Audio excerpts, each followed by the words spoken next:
बिस्मिल्लाहिर्रहमानिर्रहीम। अस्सलाम वालेकुम नाज़रीन, मैं अहमद फ़वाद हूँ। आप यूट्यूब चैनल देख रहे हैं। नाज़रीन, आज तारीख़ है 11 अक्टूबर और दिन है जुम्मे का। सुप्रीम कोर्ट ऑफ पाकिस्तान में इस वक्त मैं मौजूद हूँ। पाकिस्तान तहरीक इंसाफ इंट्रा पार्टी इंतखाबात से मुतल्लिक जो नज़रसानी दरख्वास्त थी, यानी कि बल्ले के निशान वाला जो केस था जिसमें PTI से बल्ले का निशान वापस लिया गया, इसमें नज़रसानी की दरख्वास्त PTI ने दायर की थी। आज चीफ जस्टिस कादी फ़ायद ईसा की सरबराही में 3 रुकनी खसूसी बेंच ने इस केस की समाअत की। लेकिन आज एक बड़ी कार्रवाई डाली है हामिद खान साहब की जानिब से, और इसके बाद आज चीफ जस्टिस कादी फ़ायद ईसा जो हैं वो तमाम तर इख्तियारात होने के बावजूद बज़ाहिर बेबस अदालत में दिखाई दिए। कुछ तफसीलात आपके साथ मैंने शेयर करनी है। इस समाअत की कार्रवाई का मुकम्मल जो अहवाल है वो आपके साथ मैं शेयर करूँगा। साथ ही साथ आइनी तरमीम से मुतल्लिक भी कुछ पेशरफ्त सामने आई हैं। हुकूमत की जानिब से हाथ खड़े कर दिए गए हैं आइनी तरमीम के हवाले से, इस पर भी कुछ डिटेल्स हैं, वो भी आपके साथ मैं शेयर करूँगा। और आखिर में एक दो तफसीलात और भी हैं, ख़ास तौर पर चीफ जस्टिस कादी फ़ायद ईसा जो हैं, जो कि आज अदालत में बेबस नज़र आए। उन्होंने और किसी के ऊपर तो बस नहीं चला, उल्टा सहाफ़ियों को एक मरतबा फिर से जो ताने हैं वो उनकी जानिब से दिए गए। इस पर भी कुछ तफसीलात आज की व्लॉग में आपके साथ में शेयर करूँगा। सबसे पहले तो जो समाअत हुई है आज की, इसका अहवाल आपके साथ में शेयर करता हूँ, और बड़ी इंटरेस्टिंग ये समाअत है, आपको भी सुनकर बड़ा मज़ा आएगा जो कुछ आज की जो समाअत है इसमें हुआ। सबसे पहले तो आपको बताऊँ कि पाकिस्तान तहरीक इंसाफ के वकील हामिद खान साहब की जानिब से इस केस में इल्तवा की जो दरख्वास्त है वो कल ही दायर कर दी गई थी, और इसमें यह कहा गया था कि वो फैमिली मसरूफियात की बायस आज अदालत में पेश नहीं हो सकते, तो इस केस को मुलतवी कर दिया जाए। और आज हैरानकुन तौर पर पाकिस्तान तहरीक इंसाफ का कोई असिस्टेंट वकील भी चीफ जस्टिस कादी फ़ायद ईसा की अदालत में पेश नहीं हुआ, और ये बात बड़ी खटकी और बड़ी बुरी लगी चीफ जस्टिस कादी फ़ायद ईसा को कि अब यहाँ तक चीज़ें आ गई हैं कि मेरी अदालत में PTI का कोई असिस्टेंट वकील भी पेश नहीं हो रहा। पहले तो कादी साहब के ऊपर पेश होकर जो है वो बेंच में बैठने पर एतराज़ात होते थे, और कादी साहब जो है वो बड़े धड़ल्ले से कहते थे कि आपका एतराज़ मुस्तरद। लेकिन आज ऐसा लगा कि कादी साहब की ख्वाहिश थी कि कोई तो पेश हो जाता ताकि इस केस को मैं आगे लेकर चलता, लेकिन कोई भी आज जो है वो पेश नहीं हुआ। तो जब समाअत का आगाज़ हुआ तो चीफ जस्टिस कादी फ़ायद ईसा की जानिब से ये रिमार्क्स में कहा गया कि हामिद खान ने आज समाअत में इल्तवा की जो दरख्वास्त है वो दी है, और इस पर यह कहा कि ऐसी दरख्वास्त पहली बार हमारे पास आई है। सुप्रीम कोर्ट के पास तो वीडियो लिंक की भी जो सहूलत है वो मौजूद है। और साथ ही सवाल पूछा गया कि क्या PTI ने अभी दोबारा से जो इंट्रा पार्टी इंतखाबात हैं वो करवा लिए हैं, तो इस पर कोई जवाब तो नहीं दिया गया। बहरहाल PTI ने 2-3 मरतबा अपने इंट्रा पार्टी इंतखाबात करवाए हैं, लेकिन इलेक्शन कमीशन ऑफ पाकिस्तान जो है वो उसे एक्सेप्ट ही नहीं कर रहा। और क्यों एक्सेप्ट नहीं कर रहा, वो सारी कहानी भी आपके सामने है कि कैसे सिकंदर सुल्तान राजा साहब बज़ाहिर हुकूमत के जो सहूलतकार हैं, फ्रंट मैन हैं, वो बने हुए हैं। इस पर अकबर एस बाबर जो हैं वो भी रोस्टम पर आए। बहरहाल चीफ जस्टिस कादी फ़ायद ईसा ने आगे चलते हुए समाअत में मज़ीद ये रिमार्क्स में कहा जी कि ये इंट्रा पार्टी इंतखाबात का केस था। कुछ अजीम लोग अदालत में बैठे हैं जिन्होंने ढोल पीटा के केस इंतखाबी निशान का था। अच्छा, ये वो लम्हा था जिस पर चीफ जस्टिस कादी फ़ायद ईसा साहब की जानिब से एक मरतबा फिर से सहाफ़ियों के ऊपर जो है वो तंज़ किया गया, और कहा गया जी कि ये इंट्रा पार्टी से मुतल्लिक केस था, लेकिन अदालत में कुछ अजीम लोग बैठे हैं जिन्होंने ये ढोल पीटा के बल्ले के निशान से मुतल्लिक केस था। तो ये बेसिकली बेशक इंट्रा पार्टी इंतखाबात का मामला हो, लेकिन इससे हुआ कि आपने बल्ले का निशान ही तो पाकिस्तान तहरीक इंसाफ से लिया, और उसके बाद जो है वो PTI इलेक्शन में हिस्सा नहीं ले पाई बतौर जमात, और बाद में फिर आपने ख़ुद कहा कि इलेक्शन कमीशन ने हमारे फ़ैसले की जो तशरीह है वो दुरुस्त नहीं की। तो ये एक वो फ्रस्ट्रेशन है जो चीफ जस्टिस कादी फ़ायद ईसा साहब जो हैं, अब और कहीं पर तो बस नहीं चल रहा, बेचारे सहाफ़ी हैं, उनके ऊपर ही कादी साहब जो है वो अब अपना जो गुस्सा है वो उतारते हैं। कभी कादी साहब डॉलर खोर कहते हैं सहाफ़ियों को, कभी प्रोपेगेंडिस्ट कहते हैं, कभी जो है वो बिकाऊ माल कहते हैं, और आज जो है वो कादी साहब ने हद कर दी, और आज जो है वो ढोलची के लक़ब से कादी फ़ायद ईसा साहब की जानिब से सहाफ़ियों को जो है वो नवाजा गया। और बहरहाल जी ये आपको मैं बताता चलूँ कि इंट्रा पार्टी इंतखाबात से मुतल्लिक हमारे फ़ैसले की जानबूझकर गलत तशरीह की गई, ये चीफ जस्टिस कादी फ़ायद ईसा साहब की जानिब से कहा गया। लेकिन इसके बावजूद इलेक्शन कमीशन जो है वो अभी तक बज़िद है। एक इजलास भी आज हो रहा है इलेक्शन कमीशन में, उसकी भी अंदरूनी कहानी मैं आपके साथ शेयर करूँगा कि इस इजलास में अभी तक क्यों पीटीआई को जो मखसूस नशिस्तें हैं वो नहीं दी जा रही। हालांकि काजी साहब ख़ुद अब ये फरमा रहे हैं कि इलेक्शन कमीशन ने गलत जो तशरीह है वो हमारे फ़ैसले की है। बहरहाल जी, ये मुख्तलिफ़ अलकाबात हैं जो कि चीफ़ जस्टिस काजी फ़ायद ईसा साहब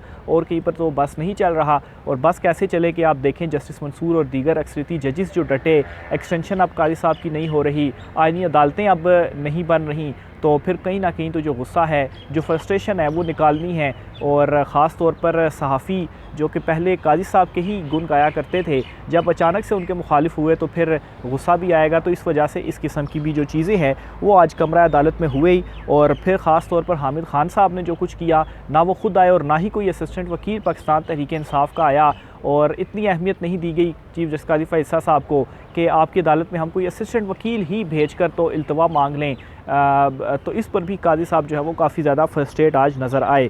बहरहाल जी, मज़ीद जब आगे केस की समाअत चली तो काजी साहब ने यह कहा कि पाकिस्तान तहरीक इंसाफ के इंट्रा पार्टी इंतखाबात मार्च में दोबारा हुए, ये अकबर एस बाबर की जानिब से बताया गया। इस पर चीफ़ जस्टिस ने यह कहा जी कि मुतासरा फ़रीक तो फ़ौरी फ़ैसले के ख़िलाफ़ नज़रसानी करता है। हैरान कुन तौर पर इतनी ताख़ीर से नज़रसानी दायर की गई और जल्द समाअत की दरख्वास्त भी नहीं की गई। अच्छा, एक तो जब ये 13 जनवरी को फ़ैसला आया तो 6 फरवरी को जो नज़रसानी थी वो दायर कर दी गई थी।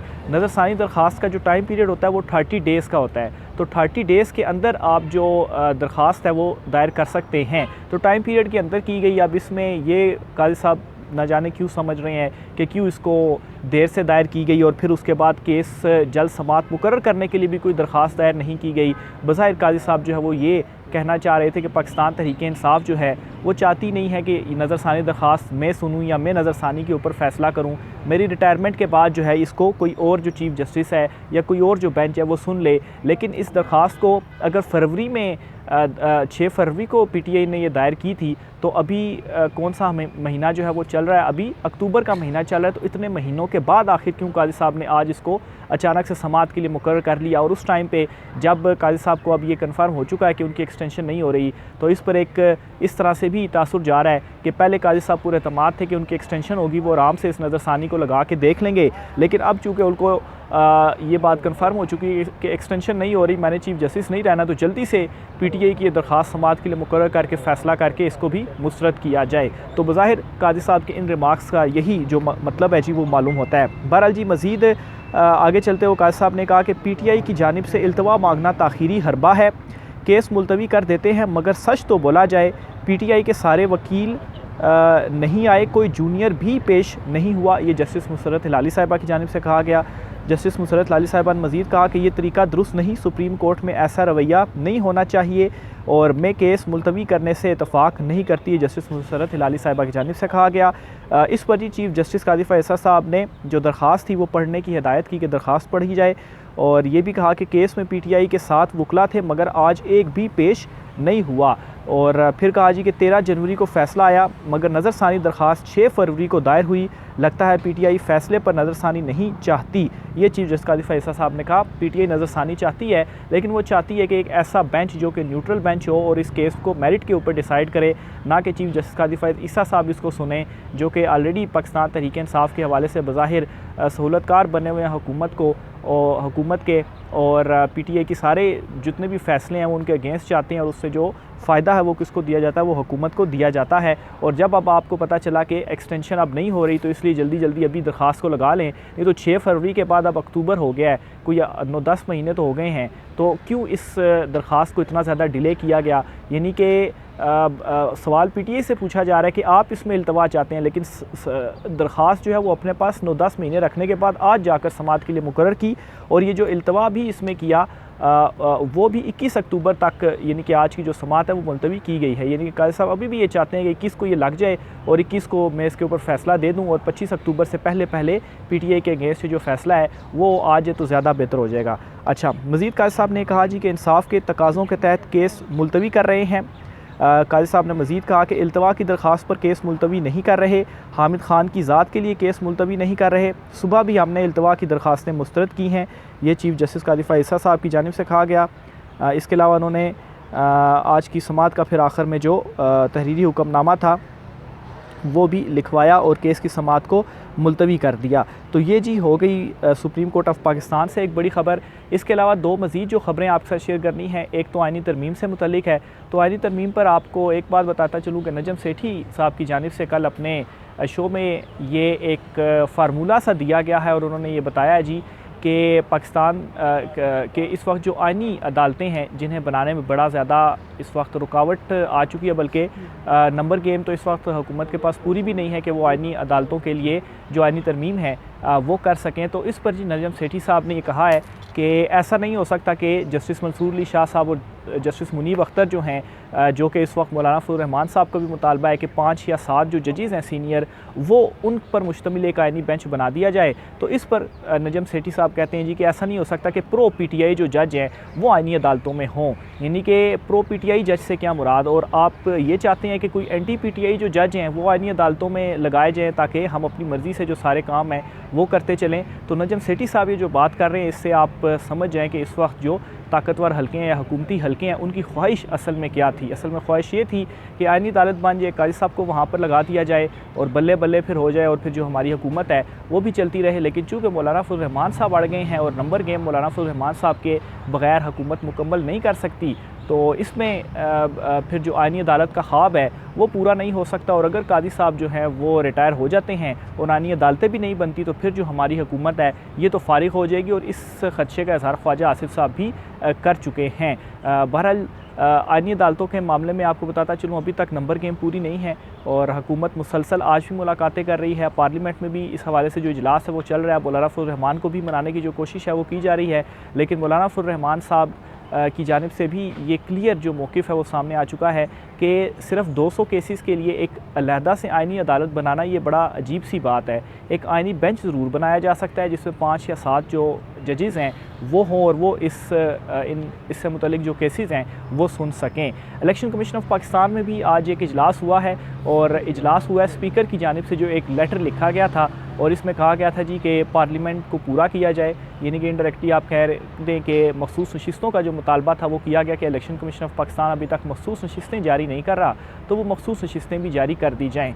इस पर आपको एक बड़ी ब्रेकिंग न्यूज़ देता चलूँ कि सिकंदर सुल्तान राजा साहब को इलेक्शन कमीशन के अंदर से बड़ी मुखालफत का इस वक्त सामना है। जो दीगर मेंबरान हैं इलेक्शन कमीशन के वो मेंबरान इस बात पर राज़ी नहीं हो रहे कि स्पीकर के ख़त पर इम्प्लीमेंट करते हुए मखसूस नशिस्तें हुकूमत को दे दी जाएँ।